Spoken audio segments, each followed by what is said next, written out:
Tonight, it's a busy night at the Brickyard as once again, Major League Sim Racing gets all set to go. It's the second race in its Be Open series, presented by Ideal Family LLC, as this evening we find out who kisses the bricks here at Indy. Welcome to tonight's coverage here on Precision Entertainment. I'm Justin Prince. Alongside me in the booth is Cody Banta. For this evening's coverage, we'll be using cameras provided by Whiplash Sim Cams. Currently getting all set to go as we count down to green for tonight. We're 3 minutes away from the racing action. But that means one thing.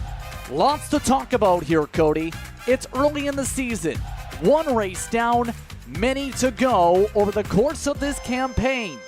But after Daytona, we look to see how drivers fare at Indy. Yeah, Indianapolis is a grueling track. It's definitely, I would say, the most technical track other than Darlington on September 3rd. So it's going to be interesting to see how these drivers tackle tonight. It's going to be an interesting evening, to say the very least, for our competitors here at this facility. It's early in the championship, to say the very least. Remember last time out, it was Wake Horshield who came up on top. But the Brickyard's a completely different story here, Cody, because while it's hosted everything from auto races to, turns out if you look at the history, before it even opened a helium balloon competition, this facility, you have to attack it differently than many other facilities because of how the tires can fall off, and better yet, how difficult it could be to pass tonight. Yes, dirty air is a factor on this race. Different from how Daytona, to where these O'Reilly or these Be Open cars operate. So it's just going to be interesting to see how these drivers attack turns 1 and 2 and how they attack 3 and 4. It's going to come down to strategy this race, Justin. Definitely will, and we still have some time to discuss things here. So why don't we check in with a couple of the drivers here as they work their way around the racetrack, because qualifying is underway for our festivities. So as you can see, a majority of the drivers have at least finished up their times and have kept things simple. But as you can see, for a lot of the competitors here, you're talking razor-thin margins, car-to-car intervals to gaps, if you will, tonight. As it looks like most of the field not electing to put on times here this late in the session, Cody, one of the things to take a time to mention here before these cars really get going is keep an eye on the session. It's been very foggy in session all throughout the day so far. Pretty low track temps compared to the officials during the week. Yeah, which means that these cars are going to have a lot more, operate a lot more faster. Just one thing to keep an eye out with that fog is there's some physical landmarks going into turns 1 through 3 that they have to keep out for, that it may be difficult to see. That's how razor thin of an edge that some of these drivers have to attack these turns. So it's going to be a really interesting point to see, JP. Definitely will be, as we continue to talk things over and figure out how drivers are going to go. In your opinion, you were here last week for the season opener. Who are you going to be keeping an eye on the most that you feel will be strong at a track like this? You're talking a very different circuit compared to Daytona, obviously. Well, I like to say you have to be lucky at Daytona, but it takes skill to win at Indy. This is the complete driver's track, meaning you have to have luck, you have to have the strategy, you have to have a team. I wouldn't necessarily point out to a driver, I would point out to a team. Team Spectre swept the C trucks in Daytona, and they swept the B series as well. So that would be the team to look out for. All of their drivers placing within the top 3. JP. On that note, it's time to see how the drivers qualify for tonight's festivities. MLSR Be Open, presented by Ideal Family LLC. Tonight, it's Ethan Thompson on the pole with Howard Peebles starting next to him on that front row. Brendan Hunsinger starts down in 3rd position. Chris Cornett runs plenty of series. He starts in the 4th position. Adam Ramsey is in 5th tonight, with Jared Smith down in 6th. James Beard will start in the 7th spot, running above a Wallace paint scheme. Blake Hochschild, we mentioned the winner last time out, will start in 8th. And rounding out the top 10 tonight, Jacob Durbin, who's a solid competitor in some leagues, and Michael Patrick in your top 10, Cody. Yep, and just heading into 11, we got the 88 of Sean Hook running that Jimmy Johnson throwback paint scheme. In the number 69, sitting at 12th, we got Matthew Neal in that Ford machine. Moving on to the 13th spot, we got the 21 of Kyler Adams. To his right, we got the 19 Alex Wicki, the 14th spot. Over there, in the 15th spot, we got Richard Wilson Jr., followed by Paul Scruggs in the 16th spot. Next, we got Sean Kaiser in the 52 car, followed by Robert Burke in the 18th position.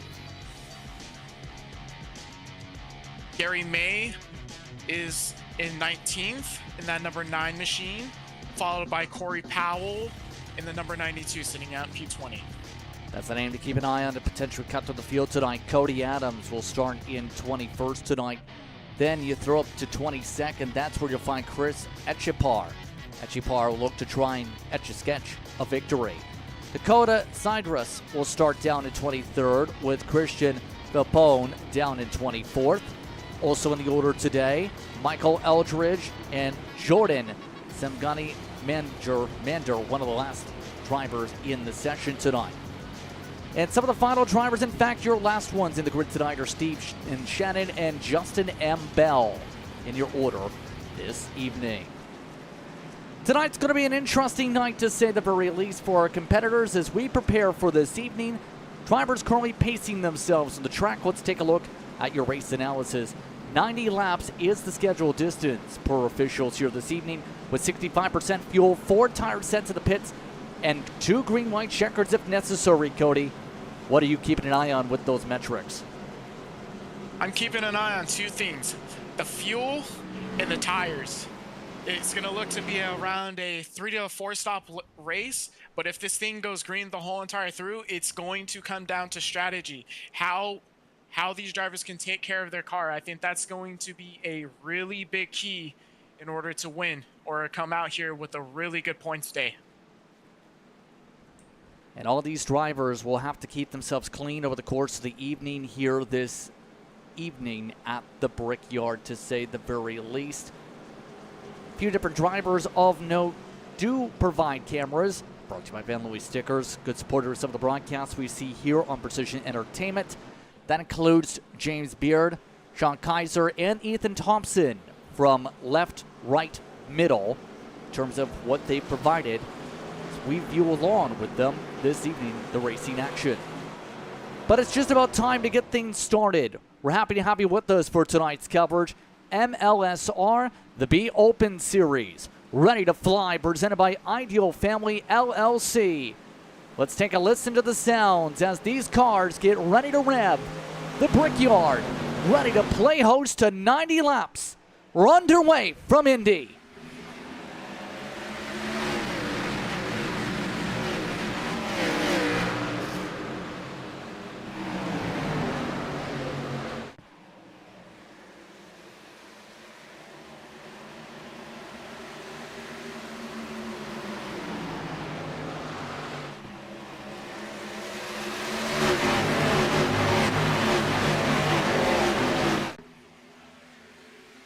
The back straightaway they go for the first time. Peebles leading things off, but look at Ethan Thompson trying to get that run. Door-to-door contact.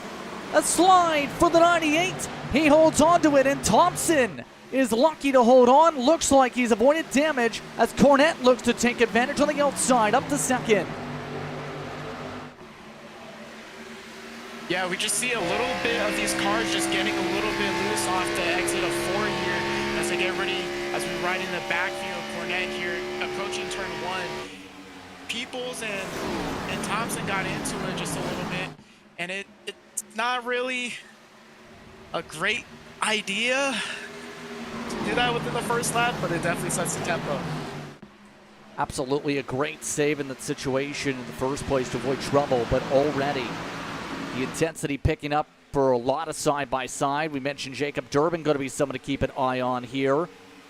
Right now holding on in the battle for about 7th or so. You see the yellow highlight. That will indicate we're keeping an eye on your screen early going on this one. keep in mind, it's not like the next gen machine where you'll see a lot of shifting for the A Open Series on Sunday. But in this campaign, you will see drivers at least try and find a way to maximize the aero. It is a little bit of a different package in real life, mind you, compared to what we see in the sim, obviously, too. Yeah, the horsepower is going to be a little bit different from how we see these cars operate. Obviously, the first thing that I want to point out is just the side drafting. You're able to side draft a lot more in these cars than you would more so have in real life. So it's just going to be interesting to see as we see some of these cars just try to fall in line so that the dirty air isn't an option. It's full-on choo-choo train. One driver did miss the start of note. That was Justin Bell. Everybody else did make the field this evening. So as you can see, there is one driver that's looking pretty sporty. This is Ramsey. See him trying to cut ahead. Here's a look for the rear end of that 97. Just trying to cut his way through traffic, and he's currently doing a good job to get at least to where he started. The driver in front of him, Hot Shield, you could also throw in the mix. He's up 4. Yeah, that's our race winner from Daytona in the B Open. You know, we just talked about momentum heading into this race and with Team Spectre, and it looks like that they got a lot of set of fast cars, JP. That's the big thing about some of the teams here is you have a lot of drivers that are newcomers to the iRacing service, to say the very least. They'll put on some good opportunities to battle. You're talking about drivers learning the ropes of the sim in MLSR, but it's been a high-quality group, actually. You're talking competitors off the bat having a pretty clean run at Daytona. They're having what we're seeing, some good comparable speed to some top drivers right now with what we've seen early on. Second, Thompson, Cornette. Cornette scrapes the wall. Yeah, and just to elaborate, you know, what a better track to really test that skill between driver to driver than to see how they attack Indy. It's a really technical track as we see the 98 just get a little bit loose off of into 2 as we head into the back stretch here. But just one thing to note, it's going to be fuel, JP. Yeah, that's the big thing about this. With no stages in this series, you're just racing straight out unless you get some caution flags, obviously, over the course of a night like this. So for some of these drivers, you better put in the practice. You only have 12 gallons in the tank. Normally, runs could go about 40 laps. You reduce that to what is the 65%. You're talking about a decent amount of pit stops tonight, possibly, where you may use all, if not all but one set. If it goes green, here will be up a crash. It's Hook. No caution yet. There it is. First yellow flag of the evening as the 88 gets collected. We're under yellow.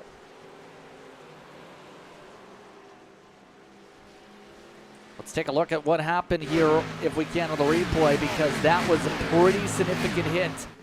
Hook puts us under yellow for the first time, was up towards the front, looking to make some positions up. As we see him entering 1. Yeah, you just got a little bit tight, lifted in the corner, and the 6 ended up collecting up into him. So that's just not what you want to see. There's smoke on the car. It looks like that 88's done. Tough pill to swallow for Hook. Absolutely, and we'll see this again. That's going to be one of the drivers part of me there. There are 2 6s on the track. Remember with the bubble wall scheme. But I was about to say, you see, it's so important you make the bottom of the track for this purpose, because if you're side by side like that, you have the danger. And if you miss the corner at all, it's a disaster. Let's see this one more time.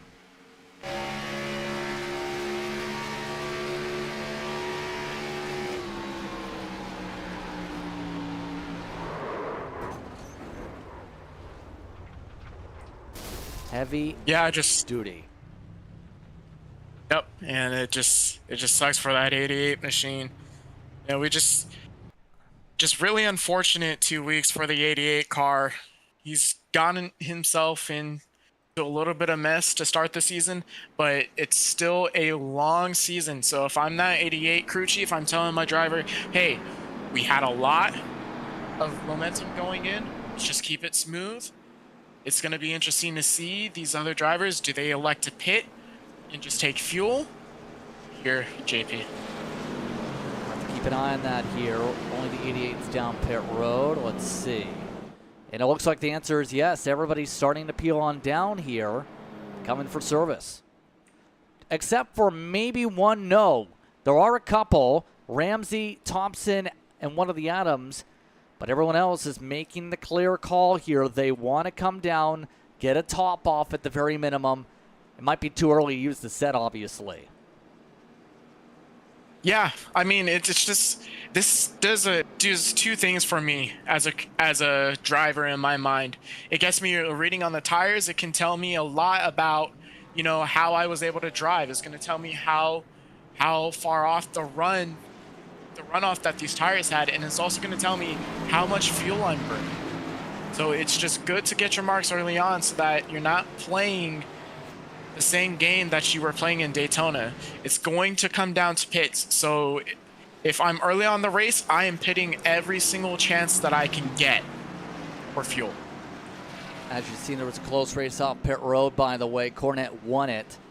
Dropped down, Peebles did to third, and yes, that was the next question. End of longest line penalty. Speeding penalty for one of the top contenders to start the day. Yeah, we saw a little bit of that last week with these drivers just costing some of the runs with speeding penalties and early on, and that's the thing that these drivers are going to have to square away. You have two difficult tracks.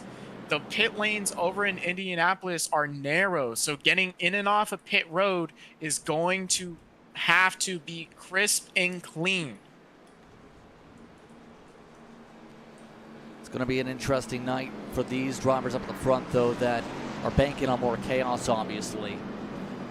So, obviously, in the case of Ethan Thompson, Adam Ramsey, Kyle Adams, Corey Powell, it's pretty clear they're keeping the track position the priority. We know clean air can be king, and it looks like they want to at least make sure they stay ahead of any potential chaos that may reign in this pack, regardless of the fuel mileage. There are a couple topping off, it looks like, but for the most part, it's pretty simplified on what's the game plan for these top four. Yeah, as we see the 98 of Thompson and Ramsey, one thing that we really didn't touch upon, JP, was the teamwork between those team ignition machines. We saw that in Daytona where the top four cars were able to sort of exchange leads, saying, hey, I'm going to drive up in front of you to make sure to save fuel. But team ignition has looked really strong so far tonight. Yeah, and that's going to be an interesting group to watch with some of those we've seen with Ramsey, with some of the others like Richard Wilson that's in that group, Michael Patrick looking to take advantage here of the restart pretty soon. A lot of good drivers there. And look to try and find a good run here. But to reset your top 10, it's Ethan Thompson, Adam Ramsey, Corey Powell, Kyle Adams, Hunt Sinner, followed by Cornette, Durbin, Hochschild, Beard, and Patrick inside your top 10 here for the upcoming restart. And keep in mind, some of the drivers did provide some opportunities to find out about them. Take, for example, Kyler, about a year on the platform. Team Net, for example, one of those competitors. You're talking about, in many of these cases, a chance to go fast and a chance to socialize. A lot of these drivers mentioned the big thing is the fun factor. It's fun to be out front, isn't it, Cody? Yes, it is fun when you're controlling the race, but it's also stressful. But, you know, we just talked to these guys, you know, the second race, how do these guys feel? It's going to be a lot more of a joy ride than it is a competitive ride. And the first thing as a driver in any sim league, as we get ready, the pace car lights are off, is just to have fun, enjoy it. And so far, it looks like a lot of these drivers are having fun. Here we go. We're ready to restart this race to start lap 10. All set to begin this one off again. Thompson versus Ramsey. Off of the front row, we're back underway. The field zips by. A clean start up at the front. 98 got a good launch, but everybody else looking to see if they can do battle. You see in the background, the 18 is amongst those on the move. Yeah, Hussinger just got a really good restart. If we can, I'd like to take a look on just what happened. It looks like the fourth car driver ended up stacking up a little bit on that restart, and it's sort of accordion effect. So Thompson was able to get a really good run as we head into 3. You see Adams really missed the corner, though. That will set up Hussinger to go to the inside. Same for a couple of the others here after that situation. Just like that. That kind of showcases, again, you have to get the groove right. Some of the others like Durbin, meanwhile. 3 wide, a look to the inside for some of the drivers here. Already the pressure going intense if you are up in Echenpar, but no move made by the 99, had to back out of all of it. Yep, and just one of those things is just timing those runs nice as we see him wrap the bottom, getting ready to head into the back stretch here. Just him using these cars as a draft. We may see him split it 3 wide here. Tries to look, and you can see how Corey Powell gets moved up to the outside, costs some ground, and up to 9th goes the 99, and it opens up the door for, say, a Sean Kaiser in the background. There's the poke right back now alongside Durbin. Durbin able to keep the run, hold on in front. For those just tuning in, still very early in the action here for MLSR, one of 3 different series broadcasts here on Precision Entertainment, here for Brickyard Week. When it comes to this campaign, Steven Shannon just came down pit road at the back of the grid, not sure what's going on there. Had been one of those who missed the start, and it looks like maybe having a bit of an issue here. Some of the drivers at the back of the field getting a little argy-bargy here too. This is one of those that just joined in the last moment in the 32 camp. That's looking to be one of those, has to go from the very back to the front. He's already a +6. Yeah, it's just a really good car from the 32. You know, we talk about capitalizing on these restarts is a part of that track position game, JP. So as he gets ready to peak on the inside here, he's going to utilize that number 9 car to sort of draft in front. So he's going to set up his pass here, hopefully in 1 and 2, JP. Keep in mind, he's a part of a battle pack, if you will, that stretches as far back as, give or take, 18th position. Some of these drivers towards the tail just search for levels of grip. Obviously, the big thing is going to be watching fall. They're still setting personal bests up at the front of the field, including Thompson, mind you. But some of the others realistically outside of that, like a Ramsey or a Cornette, they're more realistically in the 53 7s to 6s. That's around where we kind of expect things to go once you put in so many laps on your Goodyear Eagles as the day goes on today. Yeah, maybe some of these drivers are just trying to conserve the tire and fuel, and Thompson is just, you know, let me go ahead and provide some clean air to Ramsey. But one thing to note is that 98 car has a lot more cleaner air than that 97 does, because every time that 83 decides to peek inside, that's just more drag on that 97 of Ramsey. Seeing the difference on the pylon between slower lap and fastest lap. Should say most recent lap and last lap. Difference is really popping up for a lot of the drivers as caution flag is out on the speedway. We're back under yellow. I believe one of those involved is this machine. This is Wilkie. Let's see what happened here with Alex Wilkie. One of 6 different drivers reported driving slow. That was on the previous start, rather. Let's see if we can find that again here.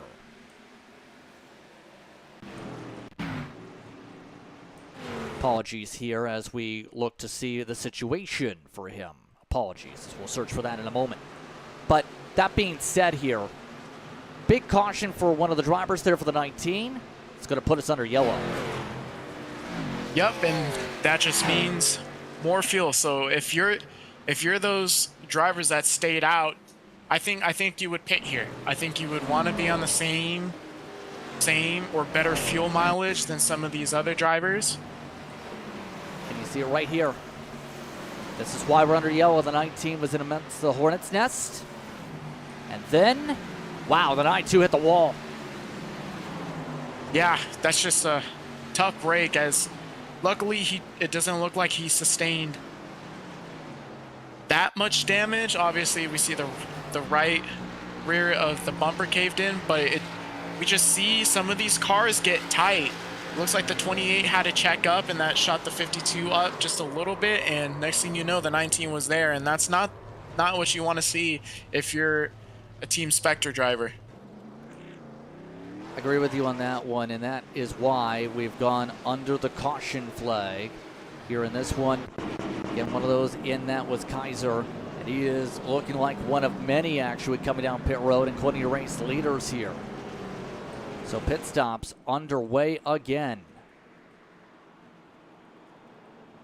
So that, again, is going to be the big thing. If we keep on getting cautions, that's going to mix things up in the race order all throughout the event tonight. Make it where it's a bit of roulette, if you will, as I like to say, when it comes to strategy. Yep, and I mean, I would test it. See how far you can go ahead and push this car. See how many spots you can gain by staying out. It looks like that we see some of the other Team Ignition drivers. So maybe it was, hey, we'll pit the first side, and then next side you guys go ahead and pit. So just a couple of trends to note. These Team Ignition cars love their pit strategies, JP. I think we're seeing that definitely come into play here as most of the field has come off pit road.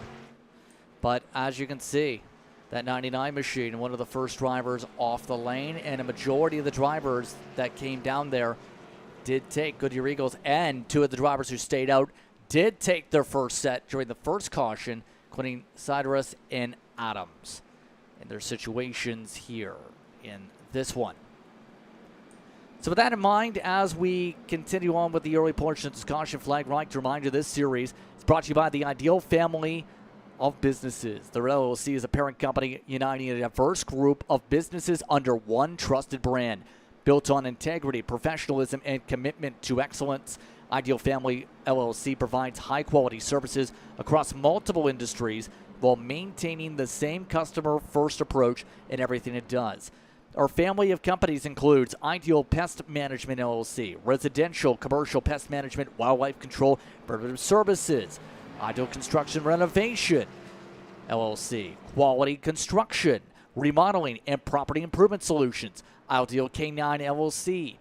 You also have professional dog training focused on obedience, behavior, and confidence from them. Ideal Auto Detail LLC. Premium interior and exterior detailing to keep vehicles looking their best. Ideal Racing, our motorsports division, representing the Ideal brand through competitive sim racing, teamwork, and community involvement. In our words, in Ideal Family LLC, our mission is to deliver dependable professional service while building lasting relationships with our customers and communities.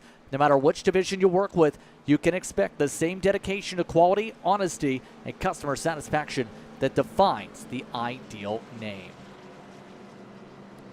A lot of businesses under one roof. Ideal runs in a fair amount of Series 2 that I've worked with. I know their drivers have a good amount of talent here, Cody. We're keeping an eye on some of those competitors because they've got a decent amount of drivers in these series we usually follow on. That includes Powell, Sidus, and a couple others tonight.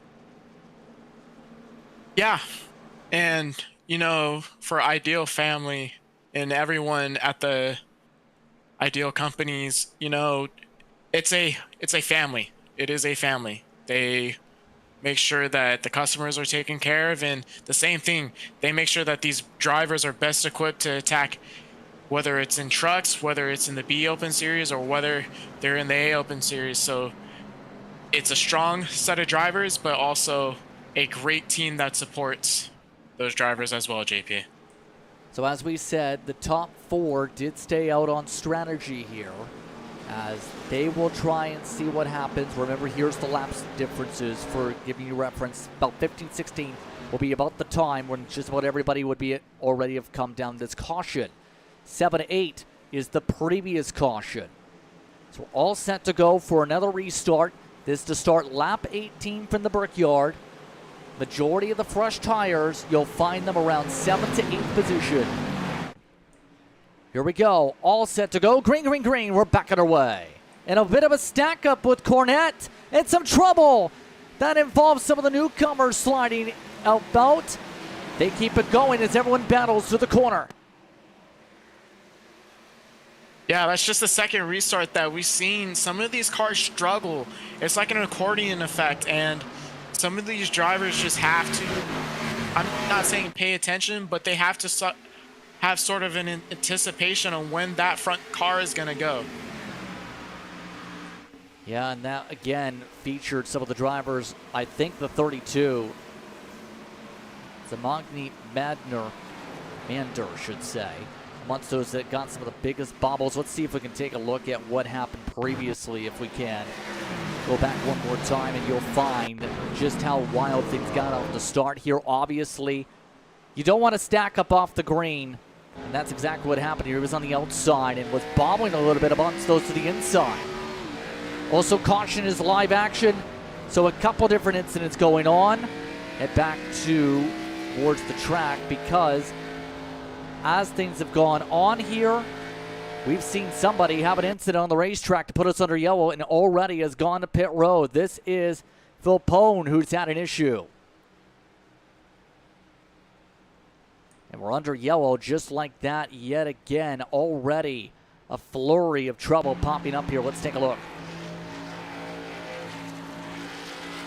On board with Eldridge. Oh.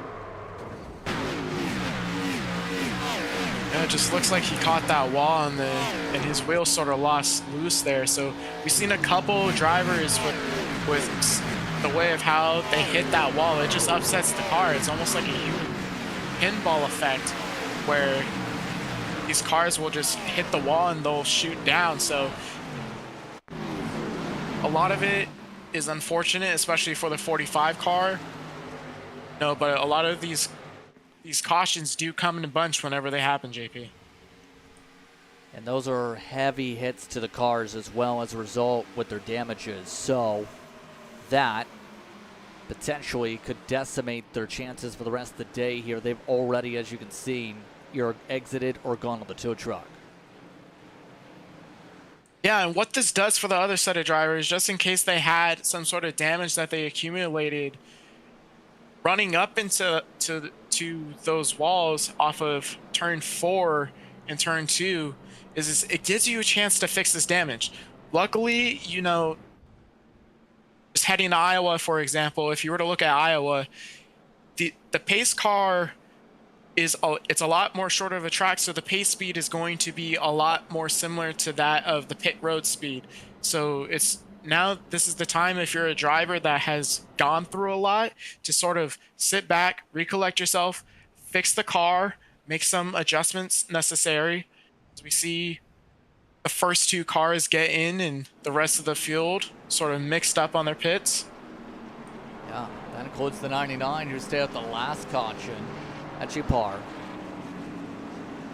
Interesting call here, and obviously they're going to take their time to take the fuel, if not the tires here. So it's a part of this massive strategy difference. We'll see again this time.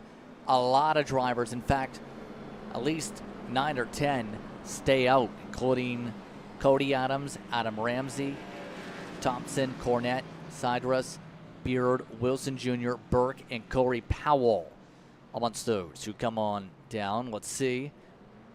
It looks like Hunsinger is one of the first, in fact, is the first one off the pit lane. So the 18 wins the race with a quick fuel only. Everybody else taking tires.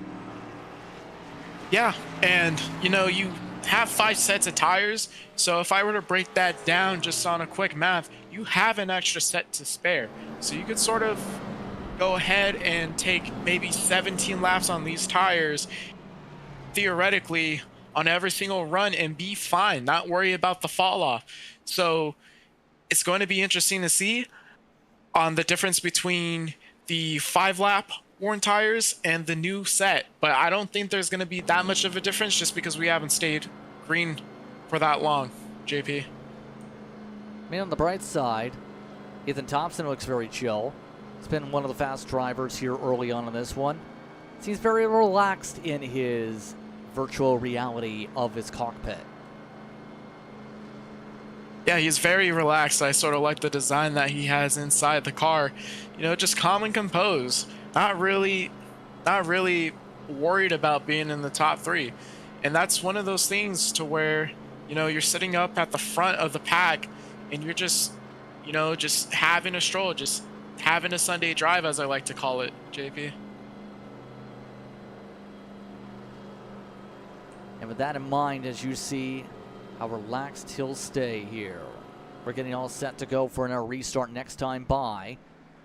And as this all gears up, it's worth noting some drivers are still having to get heavy damage. Remember the situation with Howard Peebles? With some of the stack ups, he just had to pick up damage repair of almost 2 minutes and just barely beating the pace car, I believe, out here. So obviously in his situation, that's the difference between staying up at the front and going into the traffic, and he's still got some right front damage on the car. Yeah, and it's just one of those things. These cars will accumulate damage. They're not like the next gen car to where they could sort of take a little bit of damage. There's a lot more takeaway with these cars, just because the right front will end up getting close to these walls. So if I'm the drivers, you want to be close, but not close enough to where you're riding that wall, just like a Ross Chastain. Agree with you on that one. As we get ready for the restart, here's your top 10. Adams, Ramsey, Cornett, Thompson, Sideros, Beard, Wilson Jr., Burke, Powell, Hunsinger is amongst those in the top 10. Keep in mind the first on the top offs is 10th. The first on the freshies is Echipar down in 11th position. It should provide another one of those intriguing restarts, if you will, to see what we see in our stack up. Already seen it with a couple times. Potential tire spin starting to come into play, actually. I think maybe part of that we've seen, as well as the issue to get up through the gears on the last restart with some of the contact before the caution period broke through the replay.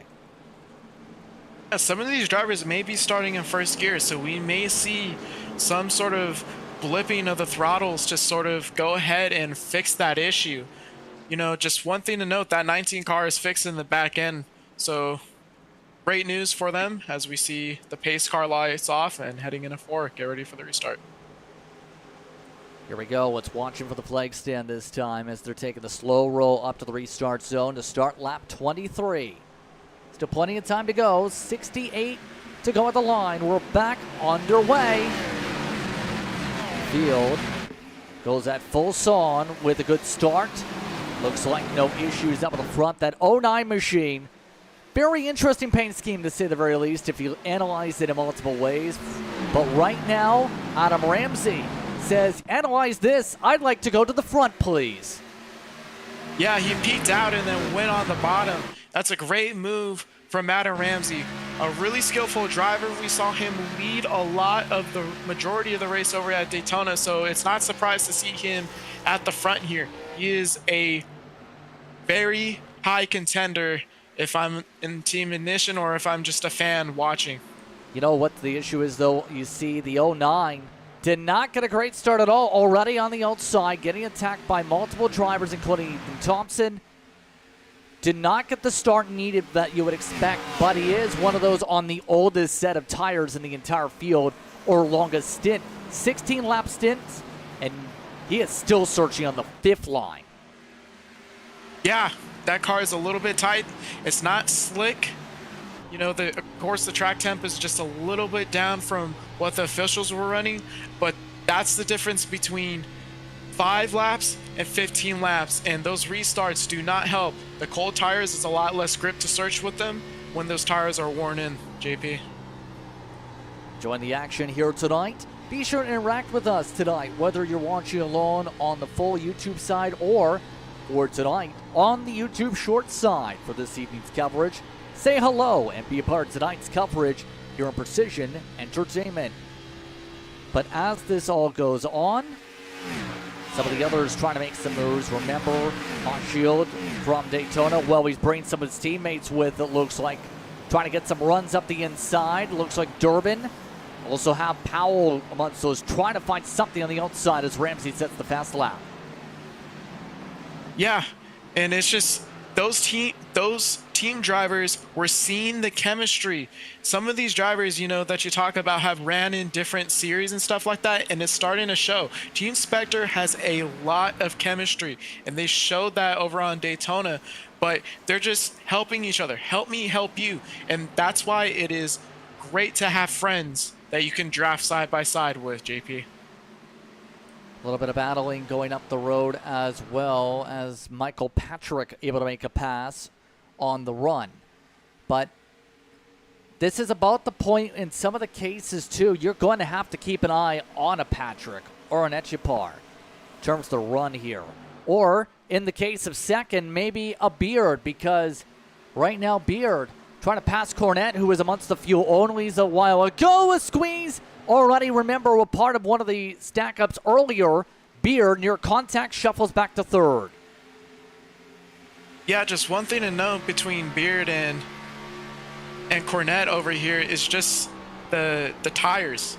I think that's something that we should also mention is some of these cars will get tight, so the dirty air obviously a factor in there, and it was a really close call there, JP. See, they have the same stint, but again, the big thing is the tires for them, as the pylon tells you a lot when you look at the details here, to say the very least tonight. That in mind here, as they all line up. You can see again, Beard pushing high, and he hits the wall. Looks like the car's okay. It's a little bit interesting how this is going to work with the side contact you were mentioning a little bit earlier, because the next-gen machine, you could potentially bend the entire suspension with a hit like that tonight. Yeah.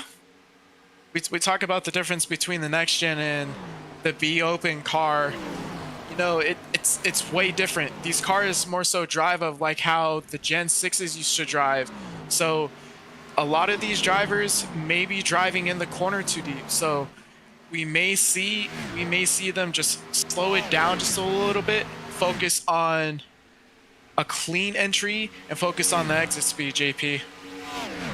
See how some of these drivers keeping themselves pretty close here. This entire pack, technically, if you loosely connect them within a second, are 8 seconds difference. As everyone slams the wall down, everybody gets 0 licks this time.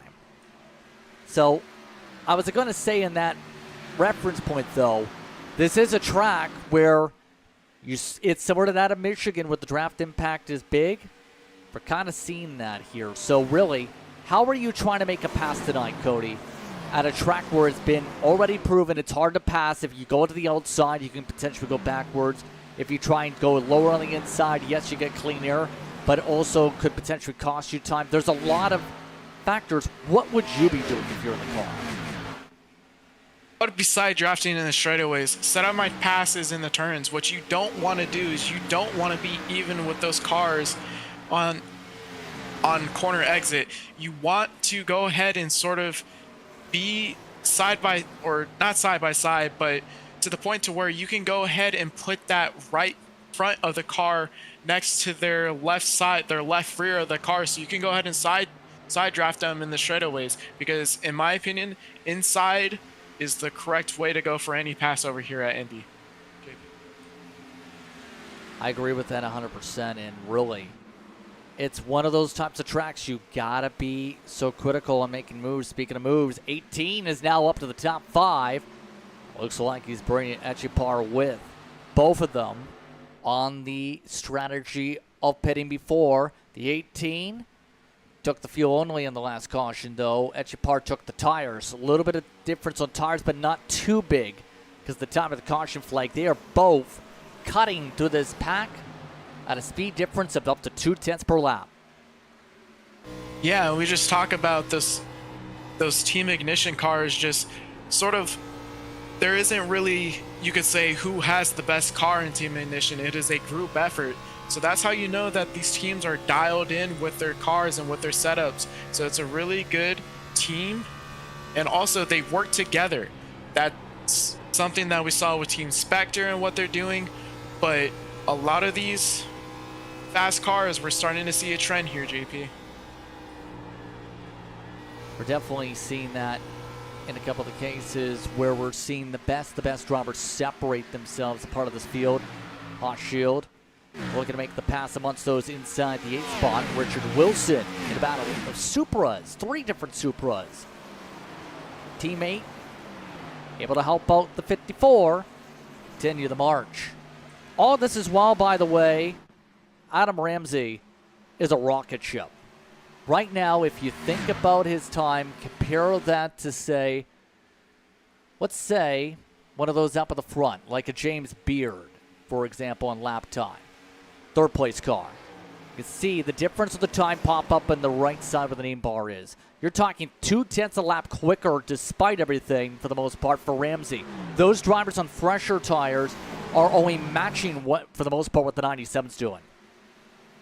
Yeah, and that's just a tribute of dirty air. This is the difference between clean air in the car, a great driver that, you know, has all this green in front of him, using a little bit of a football reference, a little bit of a green grass ahead of him. There's nothing for him to worry about. The only thing he really has to worry about is fuel. And if you're him, you're just pedal to the metal, obviously just making sure that you hit your marks. But just another thing that it's going to do is if we end up getting green flag runs here, he's put himself in a really good position with that 2-second gap to sort of minimize the pitting of Ramsey and Cornette. So it's just going to be interesting. It's interesting to see on how these drivers approach it. A little bit of battling seen on the pylon here. That's because drivers like Kyler Adams just got uprooted.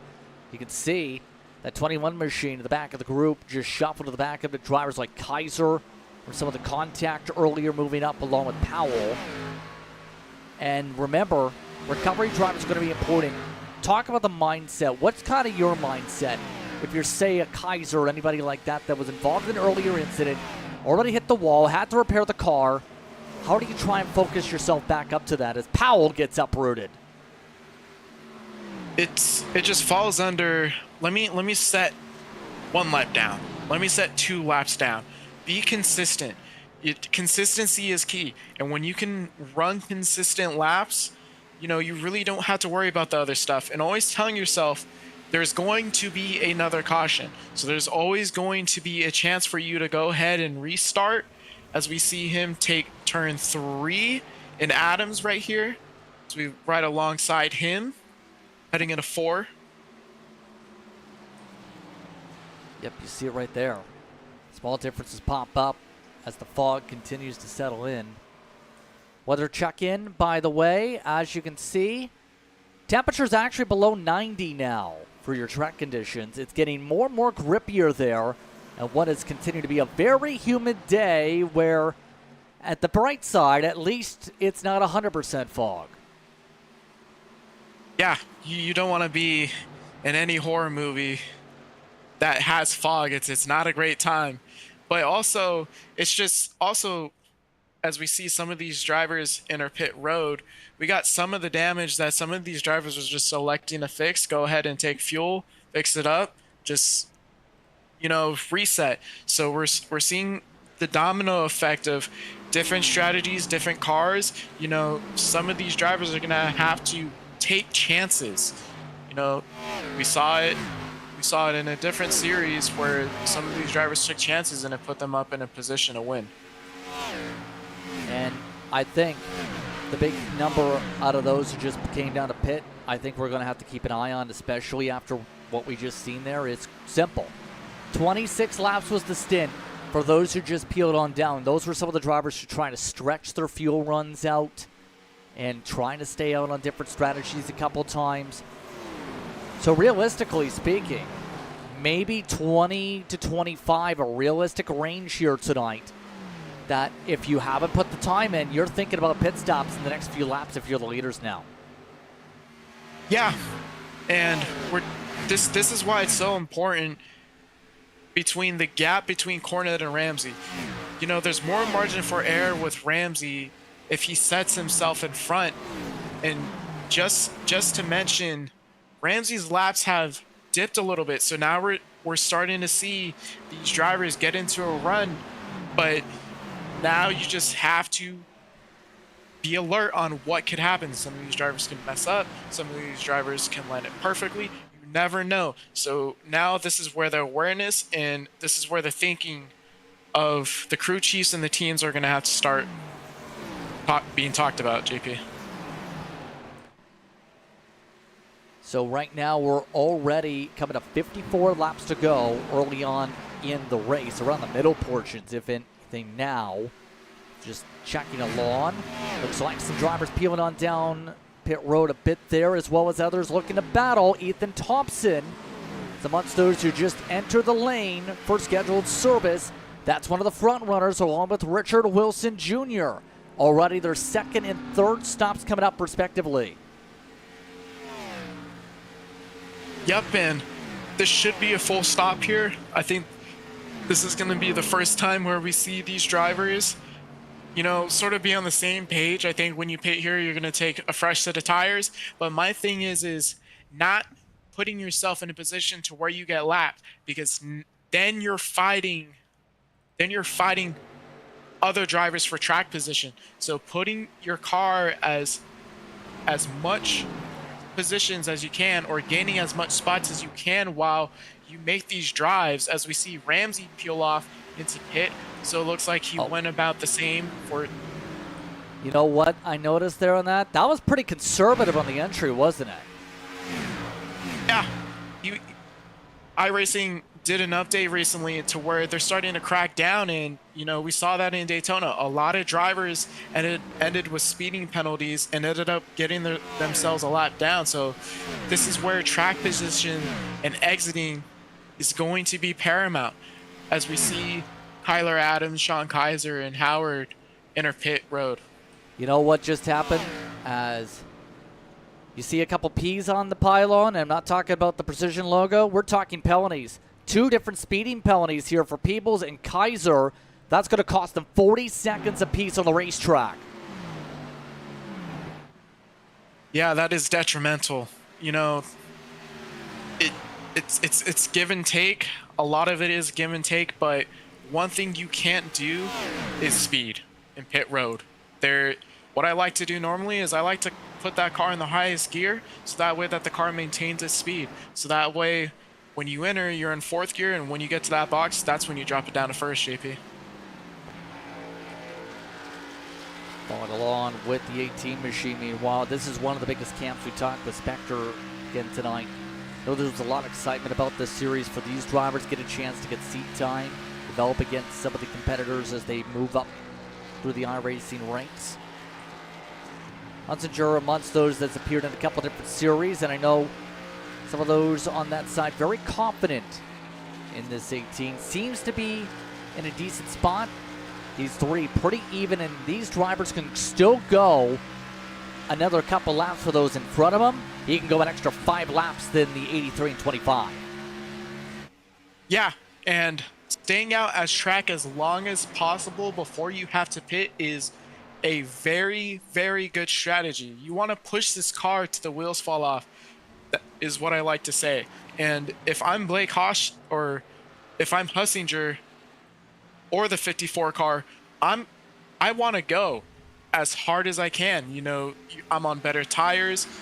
You know, I'm on better fuel. These drivers are going to have to hit their marks, but I'm just here waiting till they pit, and I like my odds if I'm staying out, JP. You've seen Robert Burke. You see him on the pylon in terms of his time. He's actually making a pit stop right now. He's the only person down pit road for his scheduled service at the moment.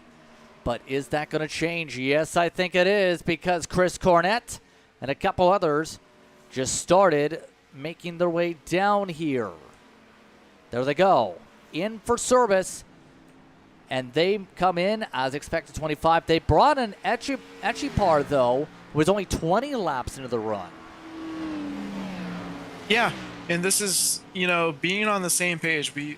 I know I mentioned it a little bit in Daytona, but, you know, if you see one car go down, why not join them? If you can be on, the more cars you have on the same strategy, the more that you set yourself up to be in similar runs, to where you don't have to worry about being a lap down, because now there's less cars on track. So we may see Hussinger go this lap, but I think we're probably going to see another 1 or 2 laps from him before we start to see these Team Spectre cars pit. I believe James Beard, one of the drivers who just exited on pit road. And remember, this pit lane had to attack in a certain way as well around here. The net leader for the strategy out of those who have pit so far, yeah, but keep an eye on, is Ethan Thompson, by the way. Right now, Thompson 43 seconds back of the 18 machine. This is a track, remember, and like cases like him you see on the pylon, you can stay on the lead lap if you're fast enough in the order. Yeah, and this is why it matters to pit and hit your window as soon as possible, so that way you can sort of be in striking distance. 43 seconds is not a bad time to be between Hussinger and Thompson, as we see him pass the as we see him pass the 97 car. You know, it's just a great, or my bad, the 31 car. It's just great to see drivers have that experience to back on to, JP. Big pit party this time on the front straightaway. Meanwhile, you can see they all peel down this time on the pylon. As you can see, none of them speed, and that brought everybody except for Gary May in. Obviously, the 98 is going to be the interesting one to watch for, with them up on the jacks already. 7, 8, 10 seconds into the pit stops. Let's keep an eye on this here. Watch for the roll bar as the 98 zips by. Pit stops are complete. On your pylon, 1, 2, 3, all the spots. Thompson's got a big advantage over them. Yep, there's just not a really speed difference. Just one thing to mention. Caution flag is out. Somebody's had an issue, and it looks like we are under yellow. And there were a few drivers that were marked as driving slowly in that moment. We'll see if we can sort out the situation in the next moment or so. And yes, it may very well be this machine. Let's take a look in a moment, see what happened as this puts us back under the yellow. Trying to sort the exact position of the caution period here, as you can see right there it is. Cornette, who got hit.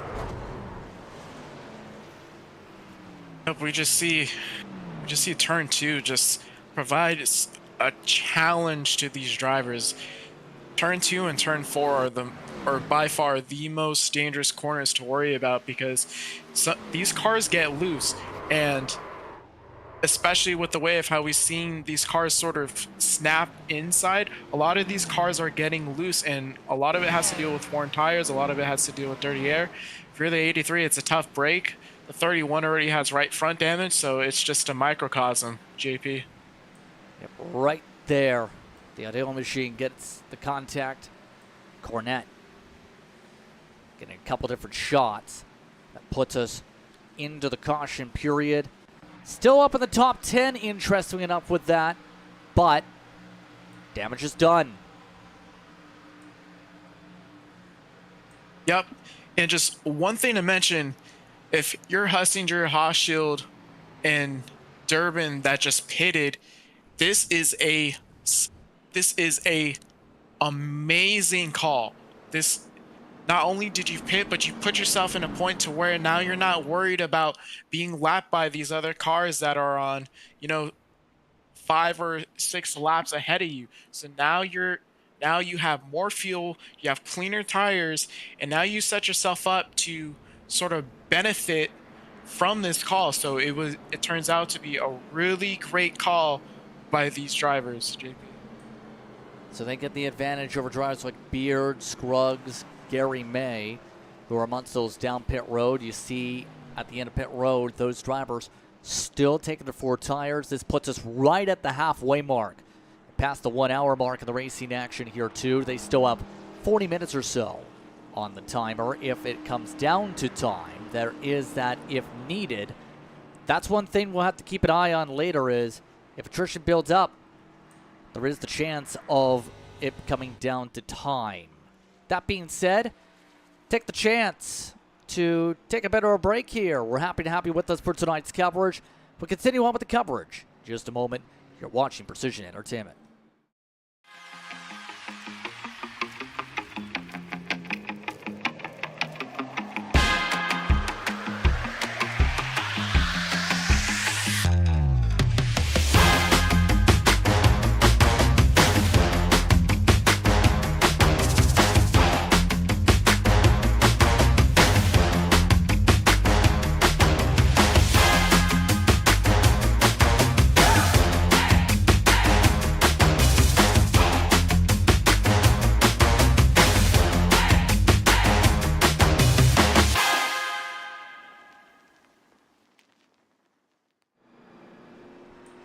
Welcome back, everyone, to tonight's coverage as we continue on here from the Brickyard.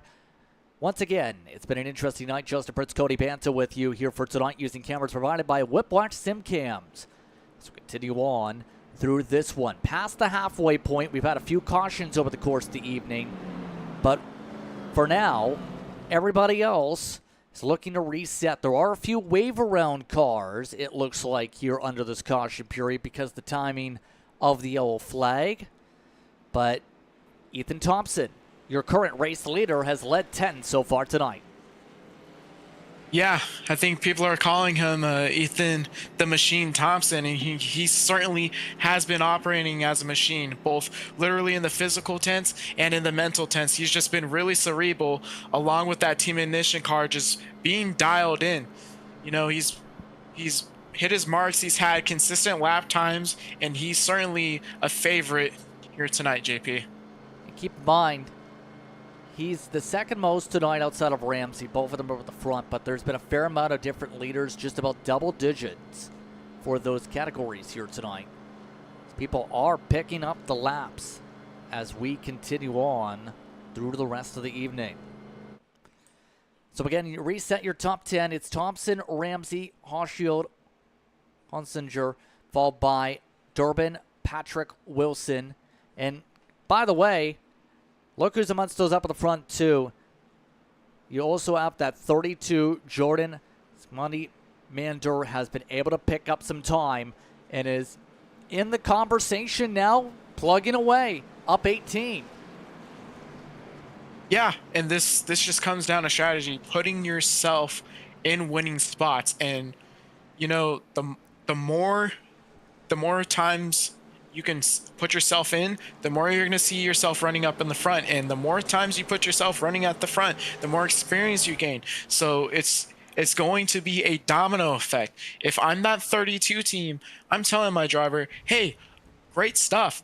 You know, there's not a reason why we can't see the checkered flag here, JP. Just past halfway in this one, 44 laps to go from the Brickyard. It's Thompson and Ramsey ready to fire off. Green is waving, and we're back underway. Clean start for car 98. But as you can see, Ramsey not as clean of a run. He's already under attack, in fact. The 54 with the run on the outside, able to take second. Yeah, just one thing to mention, we saw a little bit on how these cars like to restart, and if I'm restarting in any of these cars, I want to be on the outside. So it's just a little bit different between setting up your passes on a one-on-one when you eventually go single file, as we see the two cars go side by side here, the 18 and the 97. Yeah, a few of those team drivers getting shuffled. You also have drivers like Beard on the attack, looking to pick up some spots here. Let's take a look at the camera. He's one of those in the VR headset, in fact, here tonight. Tries to stay fully immersed to go double wide. Yeah, just like that that Lidos machine. He's fully immersed, and that's something I don't have a tribute. I can't really speak on, but all I do know is in the virtual reality headset, you can see everything and everything. So it's a lot of immersive. We see him with that Formula style wheel, you know, and it goes to tell you how much precise you have to be at the Brickyard, JP. Here's a question too. How does that open wheel, it's a little bit different, your camera to in sim, but That's not a full-on speedway rim. That is one of those that is almost like a blocky version of an open wheel car wheel on that machine. Yeah, you know, it just gives you a little bit more wrist control compared to what the normal stock car or what you see in your everyday sedan. It gives you a lot more wrist control. You know, you don't have to turn the wheel as much because the car is going to, or the wheel is going to input itself. So it's just a different style. I like the choice in the wheel, and frankly, he's put himself in a spot to run up front, and looks really awesome doing it. As you can see, though, a few moments ago, race lead looks like it may have changed hands here. Let's see if we can get a chance to look. As you can see, he's already pulled off and away, as apologies there on that. Either way, 54's got the race lead and has Durbin with them. They pulled themselves 1-2. Yeah, and this is where that caution really benefited those cars. They have seven laps about with their tires, so they're just starting now to break those tires in, and you have more fuel. Just one thing to note is Thompson has been on 13 laps, so there could be some sort of attrition set on those tires, and why we see some of those cars start to, you know, drag themselves back, JP. Indeed, and now let's take that chance right here to actually look at what happened here. This is going to be from the car of the 54. This is how we made the pass moments ago while we're taking an opportunity to look at one of the onboards. Big run off the corner. Did kind of what you said here. Got the run. Big side draft. Takes the inside. Yeah, and that's the only way you can really set up passes safely around here. You know, these cars like to get tight, and that is a pitch perfect technical way of how I would teach anyone to pass over here at Indy. That's why the 54 is now up at the head of the field and has clean track ahead and a little bit of traffic behind to potentially think about in the near future. That being said here, take a look at the 32 machine. Kind of separated out. Currently is amongst those in the second string of cars that are still led by Beard for the time being in the train. Right now that 25 in sim. Been able to break away almost a full second. He's got a difference in stint compared to Ramsey, who, remember, is 14 laps in a run. Here's the disadvantage of his pit stop timing with the early stop. He's on the oldest tires of anybody here. Yeah, and that's where, you know, you have to roll the dice. You know, this is where the luck portion of driving comes in. You can have all the skill, you can have all the strategy, but when Mother Nature or, you know, the racing heavens decide to grace you with a little bit of luck or unluck, and they decide to throw a caution, you know, it's not great. But if you're that 97 car and you're the crew chief, you're telling them, hey, keep your head in the race. You're not out of this. You're P7, so you're still in the top 10. You know, the stops are going to come. There is going to be another caution. So this is going to be a strong drive-through with the 97 team, JP. There's that potential, just needs to pick up the right strategy here. Remember, the interesting part of the potential of these runs, you're still technically 10, 15-ish laps before we have to start realistically thinking who's going to make that final stop. He's one of the drivers who may very much need a caution, maybe in a second stop window, per the projections. Some battling going on behind. Look at the 99. Echipar a little bit loose there for a moment, held on to it. Getting freight trained by Paul Scruggs now with the run on the outside. Yeah, what that is going to set up as we see the 21 just get tied. I was going to mention that's going to set up that inside lane. Oh, he's hard into the wall with that 21. So we're seeing him battle this car. But what I was trying to mention earlier is these cars, when you go side by side and you mess up your marks, you know, it allows those cars on your or those outside to set up that pass on the inside. So we're going to have to see these drivers be close, but not close enough to where they can end up getting affected by the other air of those cars, GP. 21 from that hit we just seen on the replay. Now definitely impacted on the damage. Scruggs still battling it out. The 11's been having a bit of a quiet night. Still up 7 though. Might be actually getting a little bit of pushing help there. See, right behind. Oh boy, that's Gary May missing the corner. Yeah, and he just drove it in too deep. I think he was just too focused on pushing him that he sort of ended up collecting next to the 32. And if you're the 32, I'm not too happy about that. You know, as much as, you know, you want to make friends, this is how you make enemies out on the track, JP. And right back to the inside goes Jordan, taking over the position just like that to take it right back into their hands here. It is getting a bit chippy. Ethan Thompson fell down the order. That's because he's already made his way to pit road. 18 laps in. They definitely got this plan for an air stop here. Yeah, I think it's going to come down to a 4-stop race. You know, granted, if we don't see the caution lights come out as it's starting to get dicey, now we're starting to see these cars, you know, make these runs. But if you're Team Ignition or you're Ethan the Machine Thompson, you do not want a caution. You do want a caution as much as possible, because now you're a lap down. You know, now you have to, or my apologies, you're not a lap down, but you're still in that window to where now it's starting to, now you're having to race other drivers, Gene. Ramsey is amongst those who we talked about that's in that window. We're needing multiple stops here. He has taken the service, bring that Team Ignition machine down. Race leader, meanwhile, now is already near 14 laps of the run. Speed pace right now, 53.7 up at the front.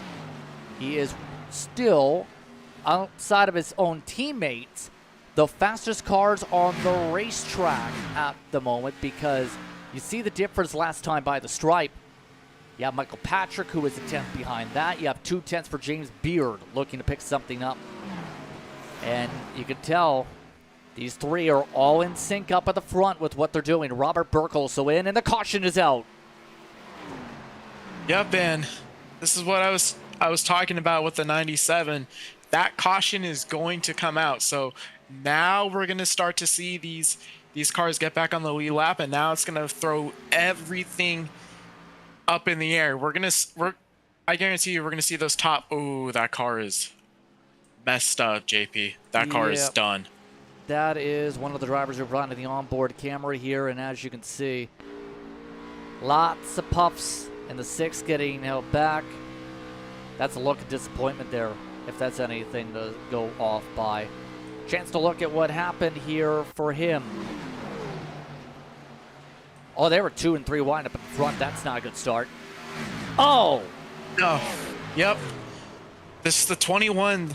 21's had a rough day. He's obviously dealing with damage. You know, turn 4 just not providing anything, and there's nowhere for that 52 car to go, as he just overdrove it into the corner, got tight. Next thing you know, he goes up into the wall and collects the 52. So if you're the 21, you know, get as much of that damage fixed, but I definitely would be sending a Chili's gift card or some sort of fast food gift card to the 52 team. And that's with the battle between May and Jordan again. They were fighting intensely, kind of check things apart and why. Seeing the 21 up the track, but hey, that's the big thing. You've got to make adjustments as drivers to the lines in that type of a situation, and it becomes an intense battle as a result. That goes to a caution. So all of that now puts us in an interesting spot. We're talking 32 to go. You still have to pit another time after this. And remember what we talked about with some of the drivers like Thompson. Look at your pylon. He's the, I believe, one of, if not the lucky dog. This might be a bad spot for Ramsey then, because let's see. Thompson was a fair ways back. And as you can see, the 97, will we get the wave as everyone else peels down pit road? Answer is not. He's not on the gas. Nope, and that's just a tough break. It just too early to call. I was going to mention when Ethan Thompson run, oh, they are getting the wave around. So it looks like those team ignition cars are going to certainly be saved, or at least Ramsey is gonna be saved. Yeah. To go ahead and get on the lead lap here, JP.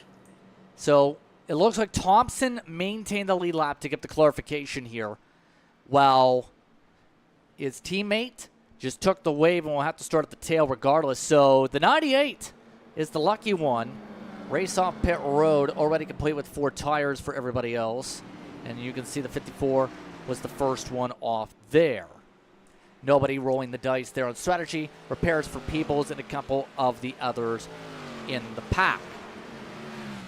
So in our words, a little bit of confusion there, but definitely worked out. And the machine, he got the right result from the analytics, I guess.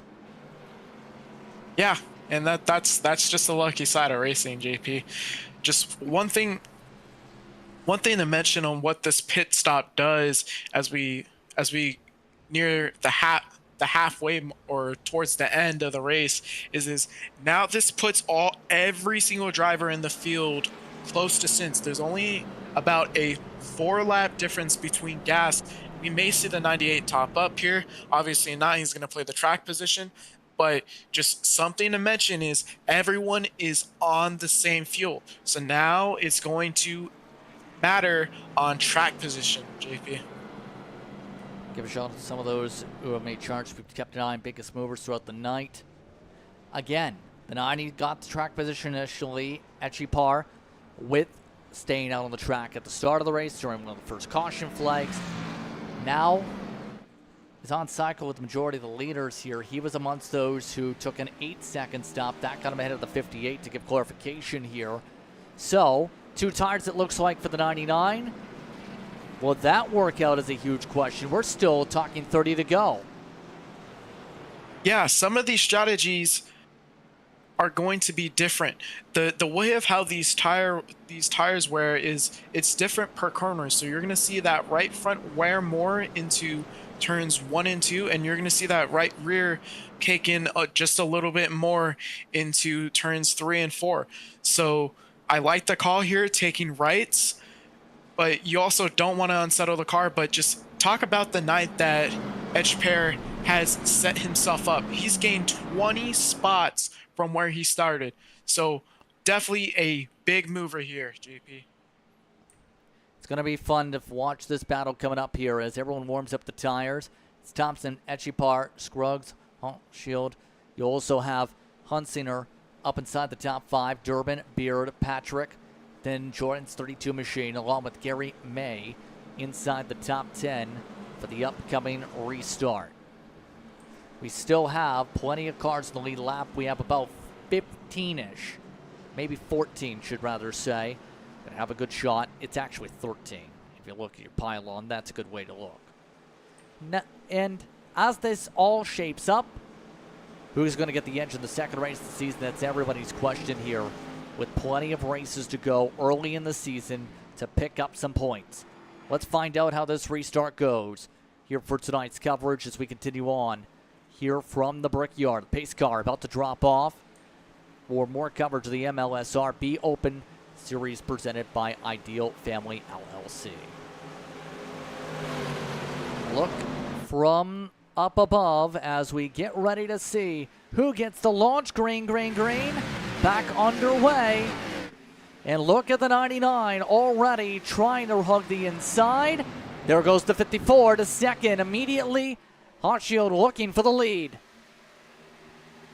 Yeah, it just looked like on that restart on the inside line, there was a little bit of contact between the 54 and the 18 of Hussinger. So these restarts have sort of, I wouldn't say been some of the downfalls of drivers, but they certainly have been a weak point in some way towards these drivers, JP. You see a couple of the drivers like Patrick attacking on the inside, looking from that machine.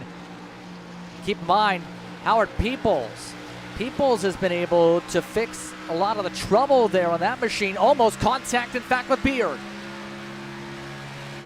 Yeah, those tires are just a little bit cold, so now we're starting to see these cars get in line, sort of draft more, but now you can race. This is the part of the race where now this is where we're going to see these drivers showcase their skills, where all these cars are on the same strategy, the same tires, the same amount of fuel to have. So as we see a little bit of contact, things are starting to get dicey here, JP. A little bit physical. So you see from the 11 trying to stay away from it. You compare that to Peoples with his look.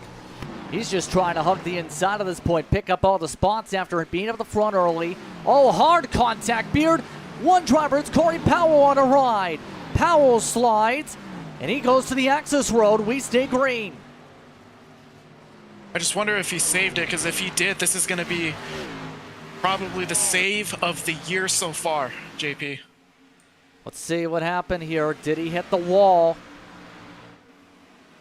He's already got an EOL penalty, so he's obviously had some issues, and the caution is now out. Meatball flag for Ramsey, who just had an issue. Yes, he was not able to save it. And then, moments later, Ramsey, after that, had this.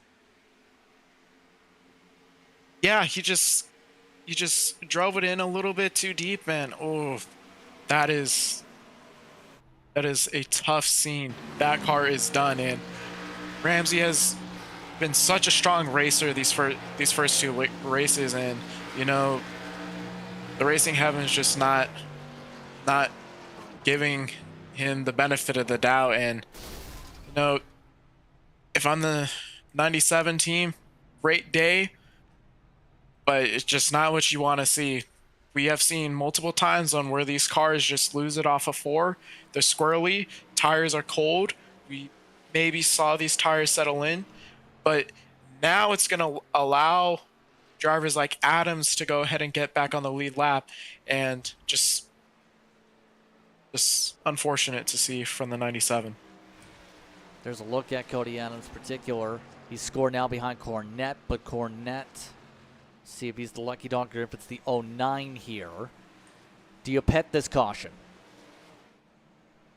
It's an interesting call. If we were to pit, that would still bring us about, just doing quick math, about 9 to 5 laps short. So I would stay out and just risk, or not necessarily, I would stay out here, JP. I don't think that the fuel loss is going to be that exponential. We may see the 98 of Thompson go ahead and fuel just so he's ahead, but I don't think it's going to really come down to fuel here, JP. I just think you got to ride it out and wait till you get later into the run, because this caution came at a very difficult time, JP.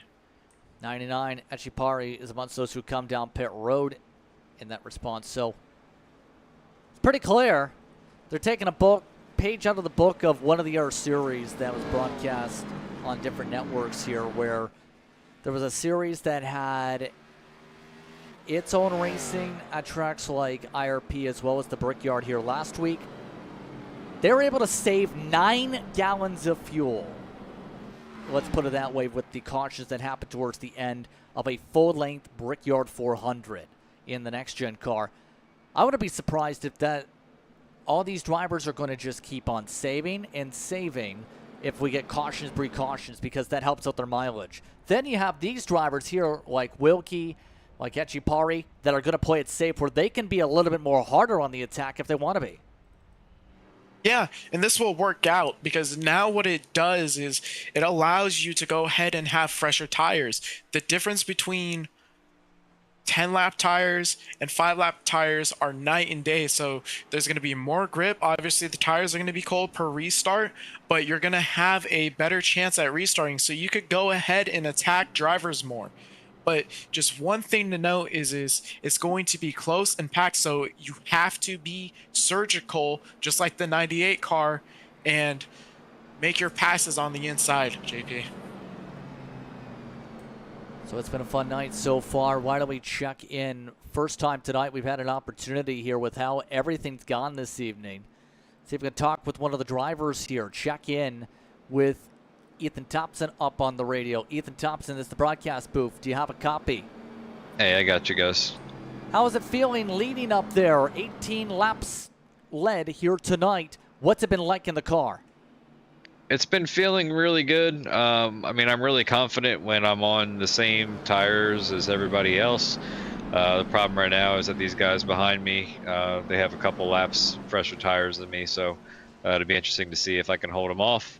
And you know, these cautions just keep falling at the wrong time for me, unfortunately. So it's going to be, I think it's going to be a little bit of an uphill battle, but still going to have a shot at it. That's all you can ask. You've got the longest stint of anybody still on the racetrack. You mentioned some concerns there. What's the fuel look like? The fuel's not going to be a problem at all. We're good to go there. Good to hear. So, game plan to hold back the pack then? Just, you know, let her rip. Want you to let it rip indeed. Thanks for the time. Yep, you too. See ya. Ethan Thompson taking some opportunity there to speak with us there. Was curious on the thoughts, and as you hear, Cody, he's got the worst mileage out of anybody, but he's still staying out, and even he feels good. So there's that conversation you're talking about, not going to come down to fuel. There it is, verified. Well, it could or it couldn't come down to fuel. Or he's saying that so he doesn't let anybody know it's fuel. Exactly. That's what I was going to mention, JP. But just a quick look into our points battle. I know it's not going to be the end-all, be-all, but Ethan Thompson is sitting 8th in points. So what a win can do for him here will give him 41 points, and that will put him in first. So it's definitely going to be a great showing if the 98 can go ahead and top this, or go ahead and get this through as we get ready to go green here. So it's Thompson, Hochschild, Hunsinger amongst those up at the front. You also have Jacob Durbin. You have Patrick People should say. Scruggs, Beard. Rounded out the top 10. Only Mander and May that are up in the order. A lot of those drivers have been staying up here for the past little bit. Let's see how they dance around when we get going next time. You see this up from above. These cars going to zip by that pagoda in just a moment. The field making its way to the restart zone. All set to fire. Green is in the hand of Barney. Back underway. Good start, and already the battle is on for third. You can see some of the teammates battling. There goes the 20 back to fourth. Yeah, that inside line just got a really good jump as the 29 peaks inside, but as we ride along Durbin here, we get to see him go into the backstretch here. Just watch his throttle input here as we see the back view and we get a look at the 23 of Peoples here. Just watch how he blips that throttle and brakes. What that's doing is it's settling that car so you can go ahead and make the turn and you're not driving into it, JP. There's one more factor we haven't talked about yet, and it's the part where most people have been wanting to avoid that. Time. You see how that time's popping up there. We're estimated to be 20 minutes to go, so I don't think that's going to be the biggest concern. You're running out of time to make the passes here with 23 now to go on that pylon. So obviously some of these drivers going to need to get that track position. That was near sideways for Michael Patrick. He was very loose. Yeah. And just the way of how these cars can just lose the bottom, it's almost like being in an airplane and you can see when you get into turbulence to where this car just falls it just falls underneath you and you really can't do anything about it. So what that does is it also scrubs those those rear tires, as we see Ramsey just destroyed as we go ahead and go back to Wilkie. JP. Yeah, there's a little bit of chaos noticing there for a moment involving the 6 actually. See if we can take a quick look what happened, because there are all sorts of stacking up back here for a moment. And just simply missed the corner. Thought that was a bit more severe than that with him way up the racetrack like that. Yeah, certainly the safest car I've seen on the outside line when they have taken that corner. But a lot of it could be just you know nerves or just experience. You mentioned earlier, the B Open Series features a lot of these drivers starting out. So obviously, the B Open car is a challenging but rewarding car to drive. It gives you the most experience out of anything. But going to transition between this and the A Open car it's night and day. You have to drive those cars differently around here, JP. And right now, this entire choo-choo train forming up, involving the race leaders here, coming to 20 to go next time by. Ramsey's still in the tow truck, it appears. He was one of the drivers still having to deal with a black flag anyway if he gets able to get back going. Right now, 14 drivers in the lead lap, separated by 9 seconds up on the board as we continue on here in this action. And take a look at the average lap speeds here. If you look at by the average speed, that 25 is actually looking pretty quick here in 6th. Yeah, and you're just able to just look how close he is as he's setting up his pass on the inside. Beautiful setup here. He's probably going to go ahead and, just rode him a little bit. Hard contact. Here That's we go. going to bring out the caution, JP. Hard contact and a crash. Back under yellow we go. And as you can see, Beard is not the happiest. You can tell with the facial expression there behind the VR headset. Yeah, just a little bit. When you see the 29 just drive it in, he gets a really good run off the corner, and he sets up that pass. The 20 goes down, looks like, but the 29 just got too close to him.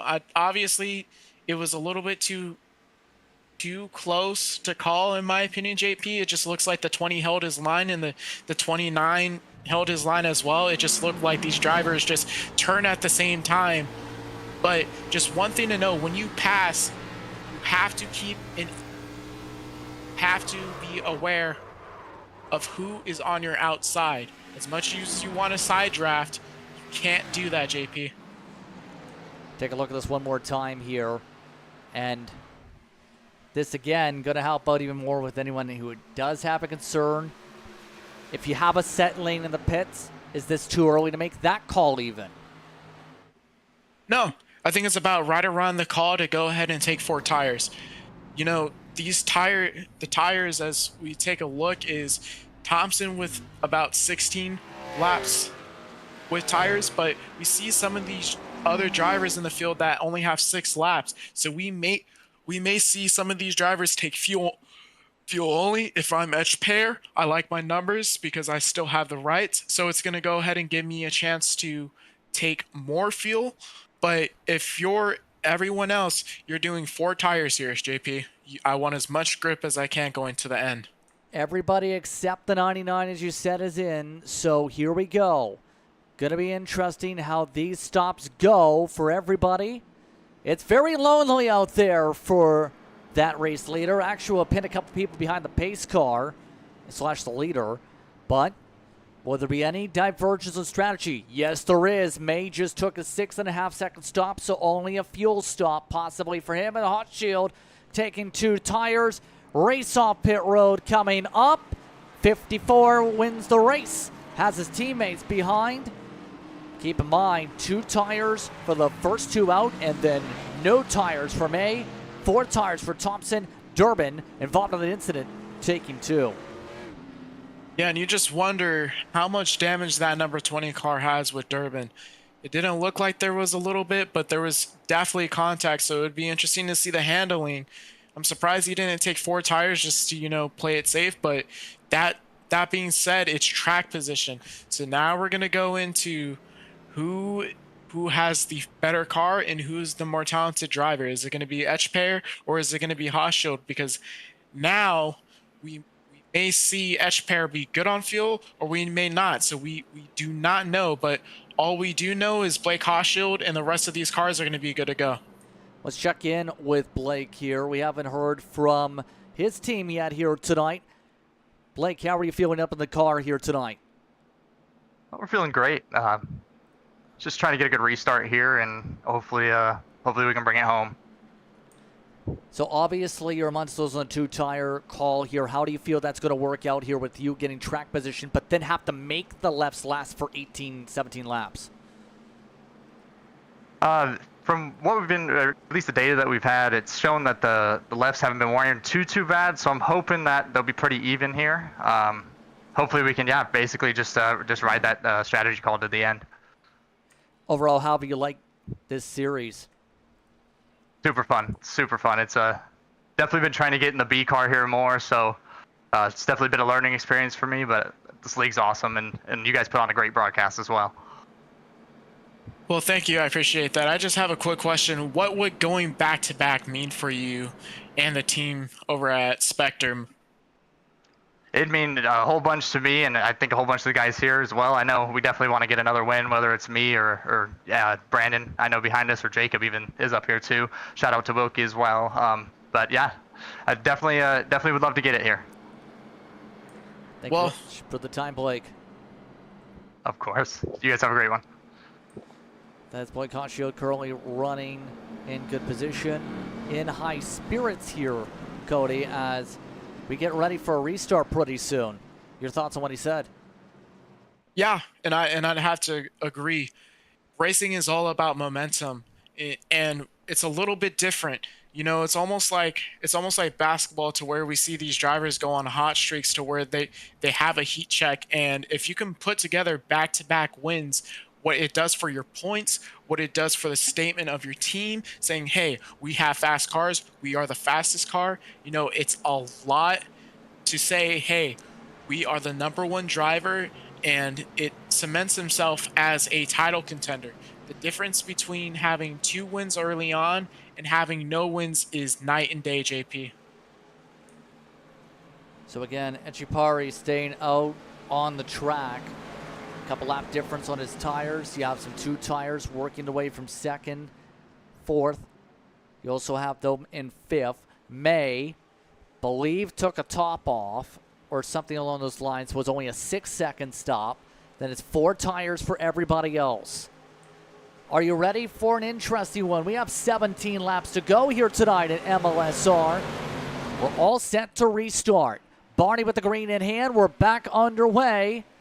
There goes the 99 on the pole. You can see them already starting to snake behind as the battle is on to get around the 9.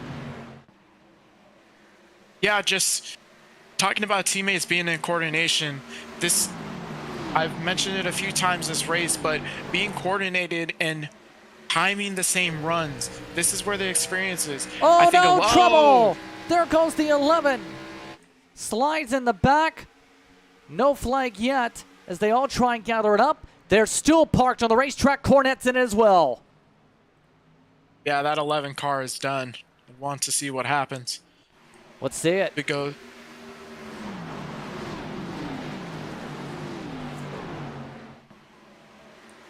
Oh, Cornet. Yeah.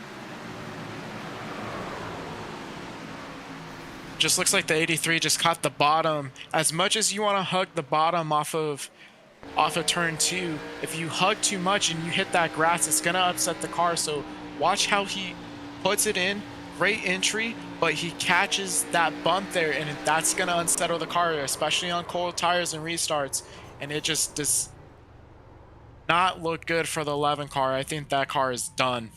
Let's go to the race lead. They're battling side by side. Look at the 54 and the wall. Echipari scrapes it, and the teammates zip to 1 and 2. It's 54 and 18 up to P1 and 2 as a result of the pass.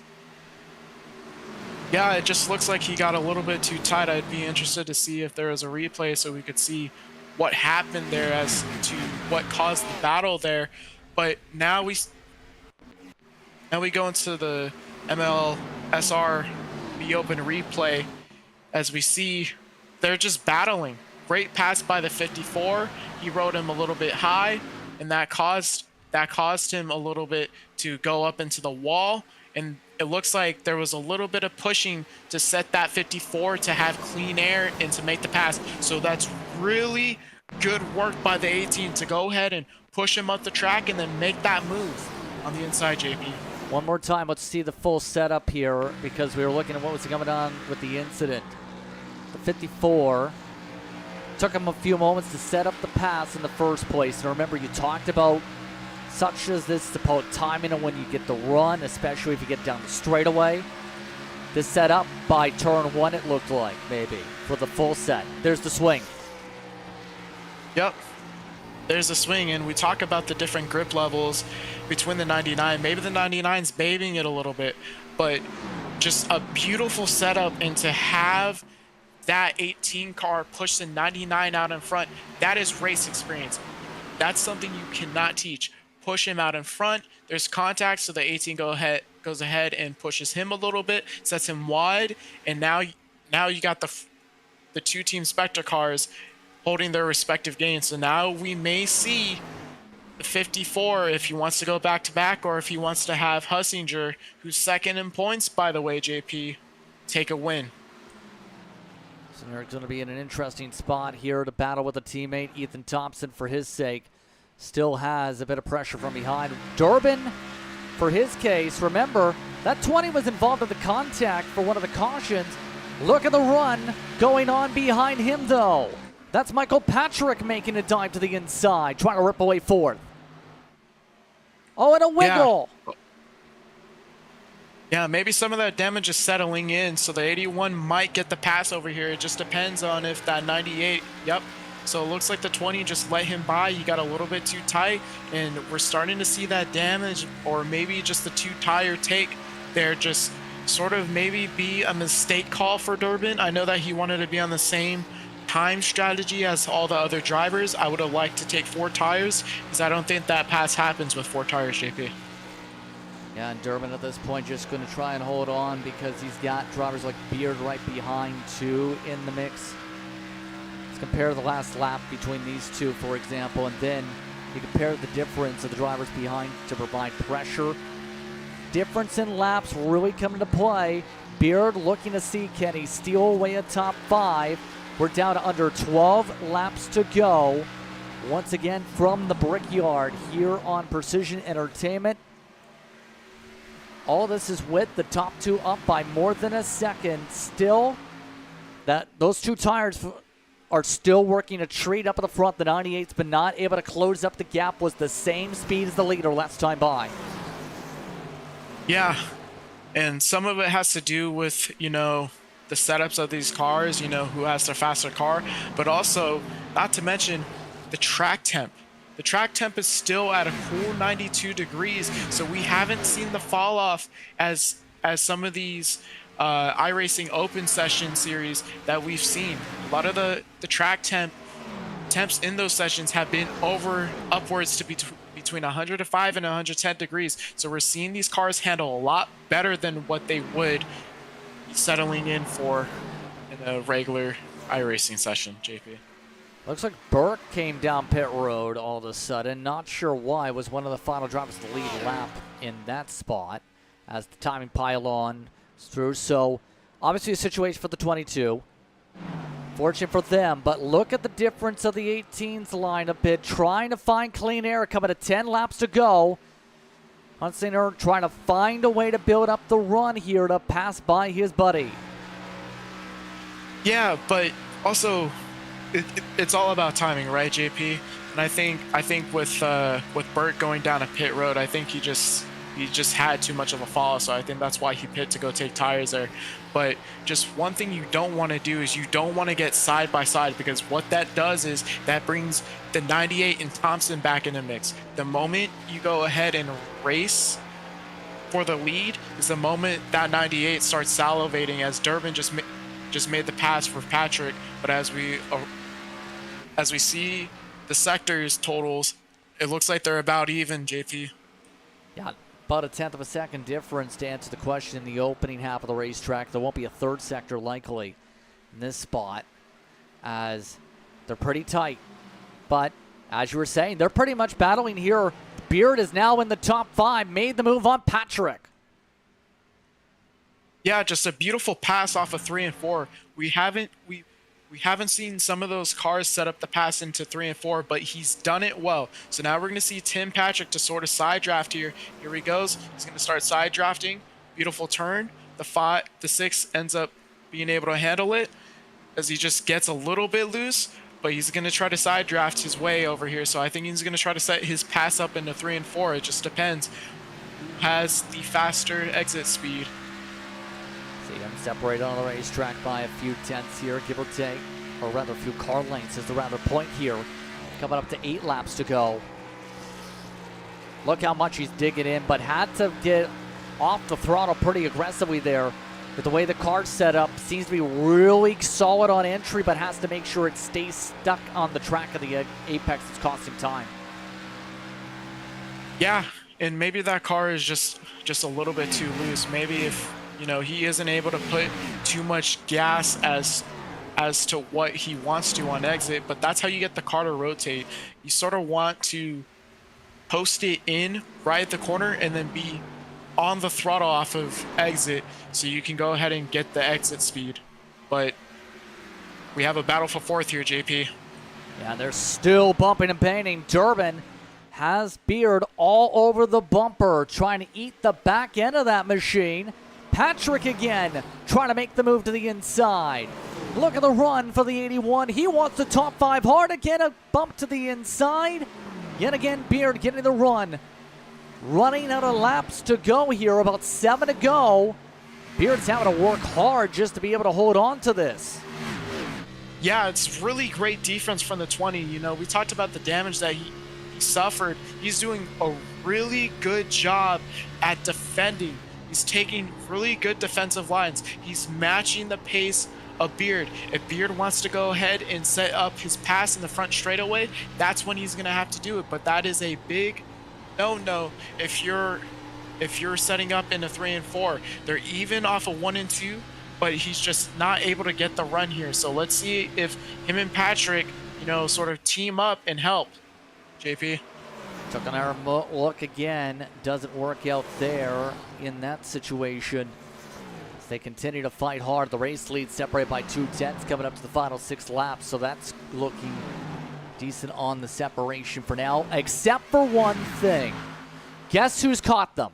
Remember the 4 tires? It took a bit, but here comes the machine. He's coming. Yeah, and we just, you know, he sort of mentioned the unluck. This is not unluck. Him to put himself into that spot as we see him really calm, cool, and collected as he gets ready to side draft the 18. He's even with them. So now it's going to have to be teamwork. He's got the run as the 18 is going to try to push him more down and blocked to go ahead and separate Hussinger. But this is, as we see, contact, hard contact between the 18 and the 98 going into 3, JP. Bit of a gap built up as a result there with that squabble. And you can see, even in that, Thompson's just staying very chill. Has not even a change in emotions in the midst of that. As we're coming up to the final 5 laps, 3 drivers with a chance to try and win the race here at the Brickyard. Yeah, it's sort of similar to how the race went on Sunday at the Brickyard 400. You know, all these 3 drivers have a shot, all of them within that similar gap to what we saw on Sunday at the Brickyard. So it's just going to be interesting to see. But one thing to note is you have the 54 and the 18. So the 18 is going to play defense. And if we saw Durbin playing defense, that 18 is definitely going to be up to par to sort of defend Thompson from that run. But what that does is it also gets Beard a chance to go ahead and maybe break down the split. Yeah, this could get to where you have to watch it for how things are going to go. By the way, this is one of the other battles on the racetrack to check in. May, for all his effort on those older tires, has been able to still potentially get a top 10 here. May, just searching for the grip. Going to hold on for the gap for now. Wilkie is the next up behind, but up at the front, 4 to go. Time running out. 2 teammates, 1 and 2, and the machine and Thompson looking to try and rip it away. Once again, the run coming up for the 98. He's getting it for second. Here he goes for the run to make the pass. He'll try and zip his way by the 18. Can he get fully by? Not yet. Still nose to nose. Coming to 3.5 laps to go to 3. Yeah, I like the move, but one thing it's going to do is great pass. I think the 18 should have not necessarily sent him down, but the 98 just timed it perfectly. And now the 98 smells blood in the water. No, he's almost like a shark. He's surgical, and he made a really good surgical pass in the 3 and 4. But now we're going to start to see how much defense can Blake Hochschild play. Blake Hochschild had to cover the bottom, and now he has to run his line. He has to hit his marks. Let the 98 make the mistake. Do not make the mistake if you're Blake Hochschild. And this is going to be a wild finish here for the Brickyard. They've got a gap of near 4 seconds for the top spots here. Can Hochschild go back-to-back here in the 54 car and get the win at the Brickyard? He talked about how this would be for the team, how this would be for him, building the confidence. Still having 5 miles to go, though. Thompson looking for the run. He's starting to chip it even more. He's gaining about 100th or 1,000th or so every couple moments. Yeah, and it looks like the 54, that left rear is starting to settle in. We saw him just get a little bit loose off of turn 3, so now he maybe will start to drive it. But this is what we talk about. This is what, you know, we sort of saw in Sunday, to where these drivers can't make a mistake. They can't afford it. So now we're seeing Blake Hochschild sort of mirror drive almost. You know, he's sort of anticipating to where Thompson's going to go. You have to have a feel if you're going to go play a defensive line here. And I like the line that he's taking. He has to sort of be similar as the 98 looks for the pass. He's not going to get it as we head into 4, JP. A little bit tight coming off of 4. White flag is coming out. Final time by. As here we go. This to decide the win at the Brickyard. Right now, the 54 in front. The 98 looks for a setup. Can Thompson find a way to close the gap? He's running out of time to do something, anything. He needs a miracle down the back. Yeah. We just see the 54, just a beautiful line. But what this is going to do is it's going to create a gap. So now we're going to see the 98 go ahead and sort of draft. If the 98 has to do anything, he's going to have to drive this in just a little bit deeper, as the 54, just a beautiful off of 3 and 4 that causes the 98 to get tight. So now he's centralized his speed. Let's see, JP. Looks like Hochschild's comfortable. How about a back-to-back start on the season? The 54 of Hochschild comes down the front straightaway. Checker flag comes out in hand. Give it to car 54. It's Hochschild who gets it done at the Brickyard. Thompson in the top 2, along with Hunsinger, Beard, and Durbin in the top 5. Spector having speed with 3 cars up in the top 5, but the 54 is the best out of them all here tonight.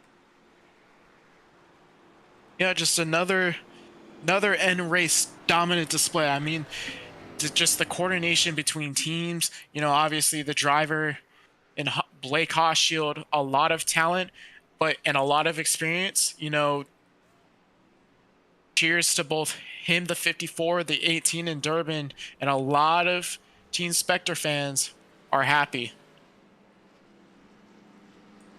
Right now, the 54 taking its time to quickly celebrate this one. He brings his teammate with him for a Team 1-3. We'll hear from them in just a few moments here on Precision Entertainment. But a big night for them as they'll look to put down some rubber and celebrate. Take a listen in as here he comes to the front straightaway. Blake Hochschild, a back-to-back winner, gets it done at Indianapolis. Be careful of those bricks.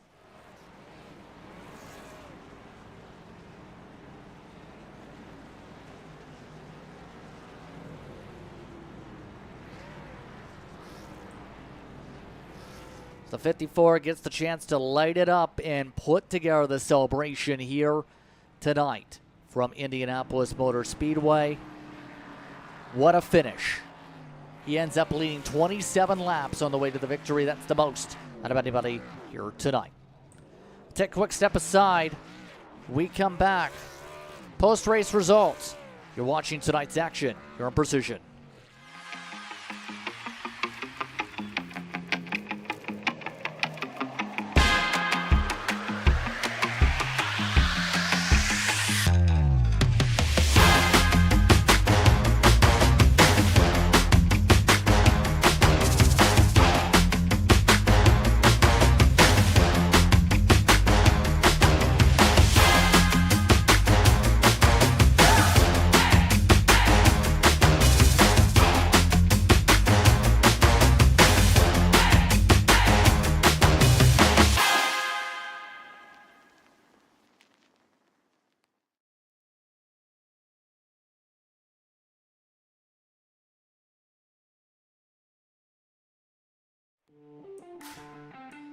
Welcome back to tonight's action as we continue our coverage here on Precision Entertainment from the Brickyard.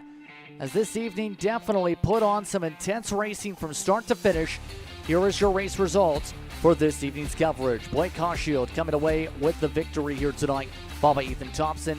Brandon Huntsinger amongst the top three. Beard Durbin in the top five. Durbin, despite the contact we've seen at one point. Patrick Peoples, along with Echipar May, along with the 32 amongst that top 10 tonight, Cody. As we get ready to look at 11 through 20, Alex Wilkie had a really good bounce back. He finishes in 11th. Chris Cornett, the 83, had a little bit of a rough night as he finishes in 12, picks up a top 15. 13th is Richard Wilson in the 28 car. 14th is Robert Burke. Corey Powell ends up in the 15th spot. Steven Shannon, followed by Dakota Cedrus. The 18th spot, Matthew Neal in the 69 machine. 19th goes to Paul Scruggs in the 11, and Kyler Adams finishes off at 20. 21st was the way of Cody Adams. Adam Ramsey was a big storyline. Early had speed, crashed into the pit wall though, season 22nd. Kaiser, Eldridge, Phil Pone amongst those in the early craziness, along with Jared Smith. Sean Hook was the first caution, and Justin M. Bell, should rather say, those who did not make it through. That's a look top to bottom at your running order here in this one. As we get ready to talk things over, let's start things off with your race winner tonight. It's Blake Caulfield who comes away with the victory here tonight. Blake, you talked about the importance of trying to go back-to-back. You do it. How's it feel? Feels amazing. Can't thank everybody enough, especially everybody at Precision, Jacob Durbin for building the sets, and Alex Murray, of course, as well. Yeah, I mean, this is awesome. So obviously, what was the pressure like seeing Ethan Thompson close the gap on the four tires? There was a lot of pressure. I honestly think Brandon Huntsinger also he was pulling me too. I think had he not get around him, he might have actually passed me for the lead there. It was just kind of just hoping and praying, keep my eyes forward, and yeah. So with that in mind, you start with big momentum. Top driver of the point standings, obviously going to be that case probably after tonight. What's your focus like for the next few weeks for this series now that you've got that sustained momentum? Yeah, just I guess keep on keeping on. That's the thing. Like I said, keep your eyes forward and just focus on next week. I believe it's at Iowa, and fortunately, it's actually on my wife's birthday, and she's graceful enough to let me race. So thank you to her. So you had your thank yous there. Congratulations on the win tonight, Blake. Yeah, of course. Blake Caulfield coming away with the win tonight. Cody Banta's caught up quickly with Ethan. Hey, Ethan. Hey, guys. I just had a question. You know, looks like the people in the chat gave you the nickname The Machine, and obviously you had a fast machine. Just came up short between the 98. I think if you had an extra lap or two, you may have made the pass. But just talk about battling between Brandon Huntsinger and Blake Caulfield. Yeah, I mean, overall it was a good race. With those guys being teammates, he definitely didn't make it easy on me, and there was a little bit of a questionable block there, which I'll give him credit. He did apologize for, but I think that it kind of cost me um, a lap or two when I was pretty sure that I was going to get by him for second, and then maybe would have had that extra lap or two to go after for the win. But we're still running strong, so I mean that's what matters the most. You keep running up front; it's going to come eventually. And obviously sitting eighth in points, I know we talked about earlier, the first half of the race really didn't go your way, but to finish second off in points, that should put you in the top five. Just, talk about that a little bit. Yeah, I mean, I'm definitely happy with that. I mean, like I said, Daytona is Daytona, so they didn't go the way we wanted it to, but you start getting some good finishes here in the first couple races, and you'll climb pretty quick. It's pretty easy to dig out of that hole. Do you have anyone you want to thank? Any shout outs you want to? Yeah, I mean, I just thank the whole MLSR bunch. I know Adam does a whole lot of work, so just a lot of people don't realize how much he's actually doing. So appreciate what he's doing.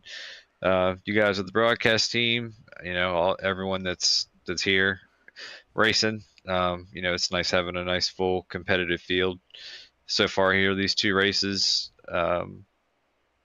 Throw a shout out to DEP Graphics, as well as all the guys that I know that are watching, rooting me on, saying stuff in the chat. Appreciate all those guys. Well, certainly a good night. Obviously, it's not what you wanted, but heading into Iowa, we hope to see you back up in the front. All right, me too. Thanks, guys. Once again, that is Ethan Thompson up in second. Then it's Brendan Hussinger amongst those in the top three here this evening. Brandon, as we talk about a race like this tonight, how would you describe the evening for the 18? Just calm, cool, collected.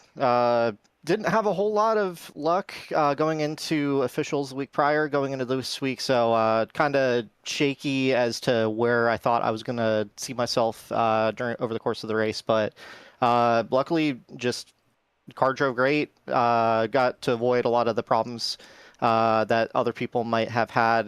Got pretty fortunate on some stack ups there, and just executing until the end, just being there. Overall, though, the focus has to go forward on you and your team because you're up in second of the points. You get a third place here, so probably going to be up in the top two. What's that going to be like momentum-wise now? Iowa, a much different track than a Brickyard, obviously. Yeah, I was hoping for one spot better to repeat last week, but Ethan gave us a really good run for our money. Shout out to the SRA guys over there. They had a very strong race car out there to the very end. Gave us a run for our money. Iowa, I'm pretty confident. I believe we have a pretty good short track program, so hopefully we can continue on some success there and, hopefully finish a couple spots better next week. Who knows? Any shows you like to give here tonight?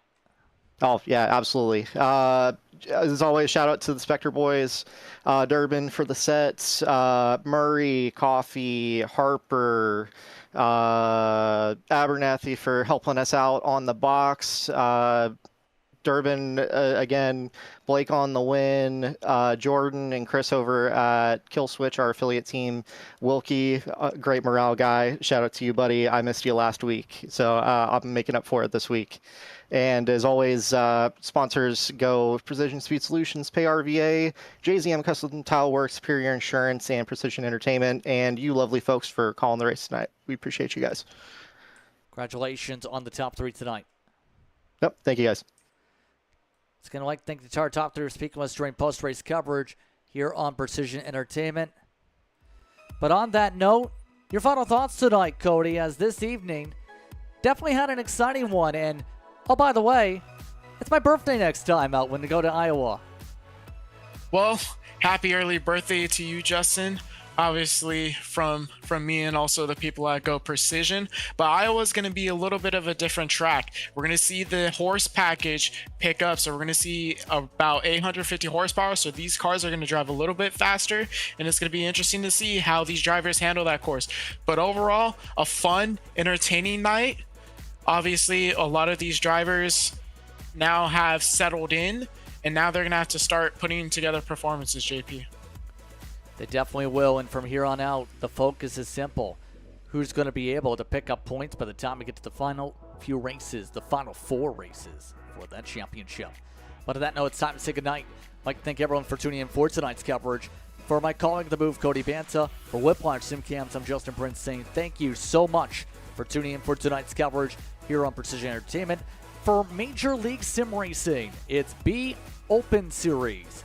Having a blast tonight, presented by Ideal Family LLC. We'll see you next time when we go racing from Iowa.